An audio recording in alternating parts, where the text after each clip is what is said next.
Habislah kita semua tahun depan. Kerajaan nak kelaskan semula kategori pendapatan kita. Nak buat macam mana ni? Guys, janganlah panik sangat. Sebenarnya pengklasifikasian semula pendapatan ni, dia bukanlah benda baru. Ia adalah satu kesinambungan perbincangan di antara Perdana Menteri, Kementerian Kewangan dan juga Kementerian Ekonomi. Dengan pengklasifikasian semula pendapatan ni, dia akan dapat memberikan gambaran yang lebih tepat mengenai keupayaan sebenar pendapatan yang lebih fokus kepada needs base. Alamak, needs base ni apa sebenarnya? Well, untuk pengetahuan korang ia adalah bantuan yang diberikan berasaskan faktor seperti tahap pendapatan, saiz keluarga, komitmen hutang dan pelbagai lagi tanpa mengira kaum dan latar belakang. Melalui dasar needs base, tak kira sesiapa pun, selagi mereka layak dapat bantuan dari kerajaan, mereka akan tetap diberikan keutamaan. Ramai di antara kita mungkin mulai rasa risau dan bimbang sebab takut mungkin bermula tahun depan kita tak dapat lagi subsidi petrol RON95. Kerisauan ini berpunca kerana kita mungkin tak tahu kita ni dekat kelompok mana sebenarnya dan berapa harga yang kita akan bayar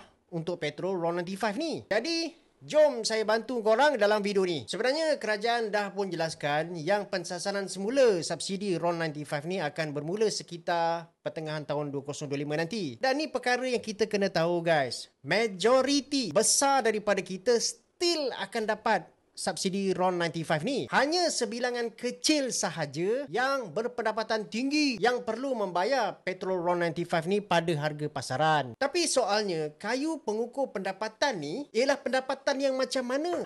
Ni yang saya nak jelaskan dari pelbagai laporan dan kenyataan Perdana Menteri dan Menteri Ekonomi sendiri. Antara cabaran besar bagi pihak kerajaan ialah memberikan definisi siapakah sebenarnya mereka ni agar membolehkan perubahan dasar ni dilaksanakan. Untuk tujuan itu, pengkelasan semula pendapatan yang lebih memfokus kepada needs base, iaitu berasaskan keperluan, perlu dilakukan supaya dia dapat memberikan gambaran yang lebih tepat siapa yang sebenarnya patut layak dapatkan subsidi ni. Kita sedia faham bahawa setelah sekian lama, kita menggunakan pengkelasan pendapatan yang bersifat tradisional iaitu T20, M40 dan juga B40. Malangnya pengkelasan pendapatan macam ni, dia tidak dapat memberikan gambaran yang tepat mengenai kumpulan pendapatan. Misalnya diorang yang dapat gaji RM15,000 sebulan, tapi dia tinggal dekat Kuala Lumpur, tidaklah sebesar mana kalau dia ambil kira kos kehidupan yang tinggi. Tapi dekat kawasan luar bandar, dengan pendapatan RM15,000 tu, itu dah dianggap cukup besar. Jadi walaupun pengkelasan pendapatan seperti ini membolehkan kerajaan memahami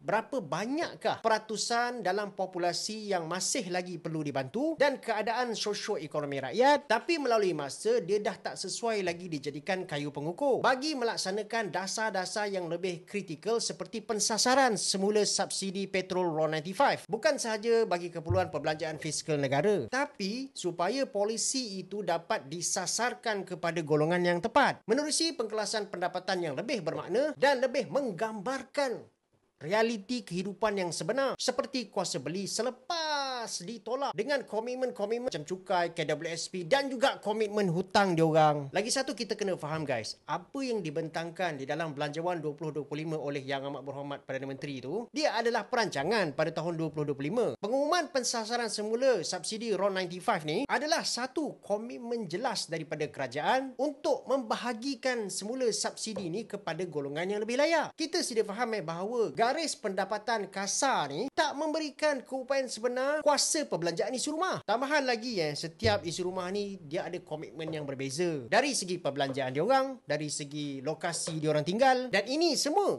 adalah antara faktor yang perlu dimasukkan di dalam pengkelasan pendapatan yang baru. Kalau kerajaan tak buat penelitian yang betul-betul untuk mengkelaskan mereka semula ni, ditakuti nanti pensasaran semula subsidi ni tidak sampai ke golongan yang tepat. Jadi macam mana kita nak gambar kemampuan pendapatan yang lebih tepat berasaskan keperluan? Sebelum ni Perdana Menteri dia ada menegaskan bahawa garis panduan baru yang lebih realistik akan menggunakan kaedah NDI, ataupun net disposable income ataupun pendapatan boleh guna bersih, yang mana dia akan mengambil kira potongan gaji, komitmen hutang isi rumah sebelum mereka ditentukan sama ada masih layak untuk mendapat subsidi kerajaan ataupun tak. Bagi saya lah, NDI ni dia adalah satu gambaran yang lebih tepat menggambarkan kuasa beli isi rumah berbanding pengkelasan pendapatan kasar yang digunakan sebelum ni. Bagi mereka yang tinggal di kawasan bandar-bandar besar, contohnya macam Putrajaya, Kuala Lumpur, Johor Bahru, kita sedia maklum lah, pendapatan kalau sekitar RM10,000 tu bukanlah pendapatan yang besar guys kalau dia ambil kira dengan kos kehidupan kat kawasan tu. Oleh itu adalah sangat wajar NDI ni digunakan sebagai satu data baru bagi pengkelasan, bukan berdasarkan kepada pendapatan kasar tapi kepada kuasa beli yang sebenar. Okey guys, apa pandangan korang tentang penggunaan NDI di dalam pengkelasan semula pendapatan? Korang ada sebarang pandangan ataupun cadangan? Boleh letak dekat ruangan komen guys. Bantu saya share video ni dan juga jangan lupa bagi saya like banyak-banyak.